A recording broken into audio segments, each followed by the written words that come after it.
Hello, what's up mga kautang? Welcome back again dito sa aking channel. So, usapang utangan online na naman tayo. At ngayon sa video na ito, pag-uusapan natin itong utangan online. Kung talaga nga bang 30 days payable siya mga kautang. At ibabahagi ko kung magkano nga ba yung offer ng utangan na ito, yung interest ng utangan na ito. At bago ko nga yun mga kautang, bago nga tayo mag-umpisa, gusto ko lang sabihin sa inyo na maglalagay po ako ng hashtag word sa loob ng video na ito. Ang unang dalawang tao na makakomment ng tamang hashtag word ay mananalo po sa ating pa-daily Gcash giveaway. So, ito na nga mga kautang. So, ngayon pag-uusapan natin si Pita Cash Loans for Everyone. So, si Pita Cash is makikita natin sa Google Play Store or sa App Store. Ang sabi dito sa kanilang platform mga kautang na ito po ay nakarehistro sa Securities and Exchange Commission under po ng Pita Cash. At ito na nga mga kautang. Yung offer nila dito is 1,000 hanggang 25,000 pesos. So, nag-install po ako dito mga kautang at nag-download po ako ng kanilang app sa Google Play Store.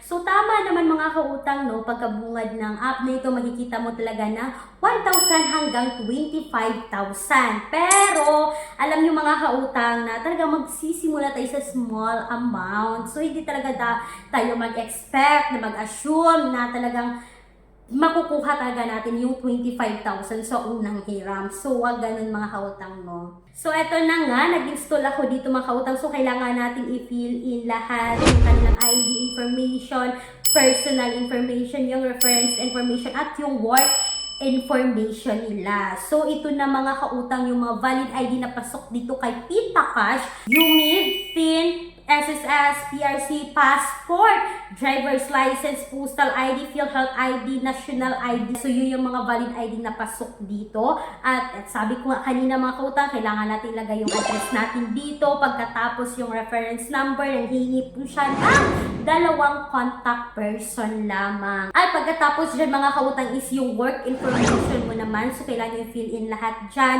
And then, pagkatapos ng work information is ito na.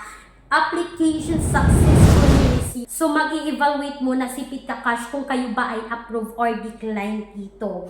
At alam nyo ba mga kautang na talagang hindi po ako na-approve dito kay Pita Cash, pero nagbabasa ako ng mga reviews bago ko talaga siya sinubukan is talaga ngang nagbabasa ako ng reviews dito mga kautang. At alam nyo ba, ang sabi dito ng kanilang commenter noong March 19, 2024, so bago pa lang itong comment na ito, sabi niya dito mga kautang, "This is the first and only online loan app that give us true long term and it's within 30 days. You can pay your loan. It's totally very convenient to me and it's very helpful. You don't need to rush and find money for 7 days. So, sabi niya dito mga kautang na totoo ngang 30 days si Pita Cash. Kaya talagang naghalungkat pa ako dito mga kautang yung reviews nila dito sa Google Play Store. At ito nabasa ko mga kautang ito ay given noong 2024. So, bago pa lang to mga kautang Sabi ni ma'am, "I'm disappointed. After putting all the information and got approved, I'm so happy. So, but when you put the cash and days of repayment, it's different when they disbursed." So, yon. Sabi niya mga kautang, "I applied 10K and 15 days I will repay. But he said it was 1K also. And you need wait 24 hours to disburse in your account. I will not recommend this application." So, ito na yung sabi ko mga kautang So, tatagalogin natin tong comment ni ma'am. So, talagang na-disappoint siya para sa kanya hindi recommended kasi nag-apply siya ng 10K but yung pumasok at yung na-approve is 1K lang, 1,000 lang. Then, mag-aantay pa kayo dito ng 24 hours bago ma-receive ang pera. At may option naman mga kautang na 15 days. So, 15 days yung pinili niya aside sa 30 days. So, yun yung nag-experience niya dito para sa kanya is hindi siya recommended ha. Kasi nga, 10K yung in-apply niya, 1K lang yung na-receive niya. Yun. Kasi nga, nag-a-assume tayo mga kautang mo. So, ito yung sabi ko na dapat magsisimula talaga sa small amount. Talagang 10K, 15K, 25K yung mauutang natin. At ito pa mga kautang, no? So, sabi pa ng isang commenter, talagang nagre-research ako dito. Talagang hinanap ko talaga, no? This was also given on April 10, 2024. Ang sabi po niya, the apps can be easily navigated. You will receive your loan in full amount. So, walang loan deduction. No loan deduction. And the loan terms is up to 30 days. So, talagang ang 30 days si Pita Cash.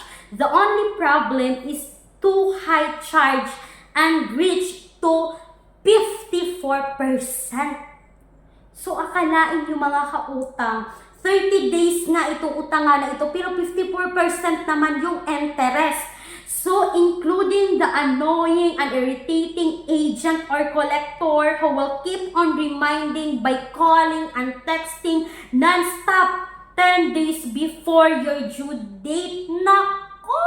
10 days before your due date, tatawag na ang agent nila nang walang tigil. Yan yung sabi ng ating commenter dito sa kanila, nagbibigay ng reviews sa kanilang Google Play Store na app.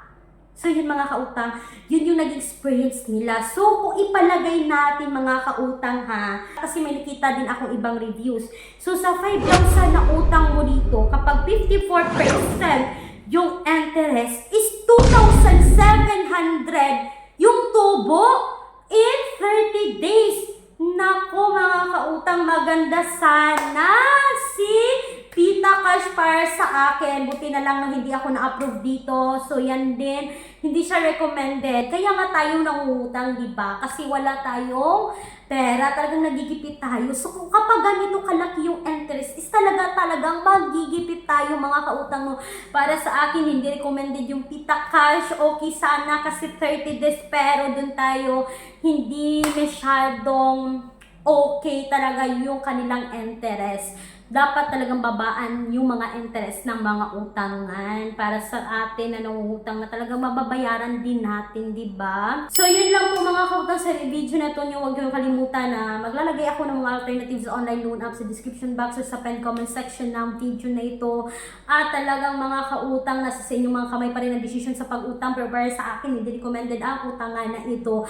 At bago ko tapusin ang video mga kautang, no, na kung kayo po ay employed or self-employed at gusto nyo sumubok na umutang sa bangko, is you can message me dito mga kautang para sa karagdagang informasyon dahil the offer minimum of 20,000, maximum of 2 million pesos. At please take note mga kautang that all applications submitted is subject for bank approval. So that's all for today's video mga kautang nyo. Yun po yung honest review kay Pita Cash. Hindi man ako na-approve kay Pita Cash. Nag-research ako para sa inyo na talagang makakatulong mga kautan, no, maliwanagan kayo kay Pita Cash. Talaga na nga mang 30 days siya, pero ang laki ng interest. So that's all for today's video mga kautang, no. Daghang salamat.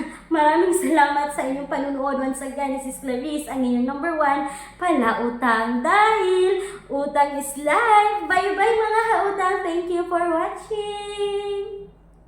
Kulang ang budget, ang mahal ng mga bilihin. No problem. May solusyon tayo. Gamit ang isang valid ID, makakautang ka na sa loob ng 10 minutes o mas mabilis pa. Mag-apply ng loan kahit anong oras, kahit gabi o kahit weekends or holiday. Maaaring i-check ang pinned comment sa video na ito, bisitahin ang link at mag-apply na.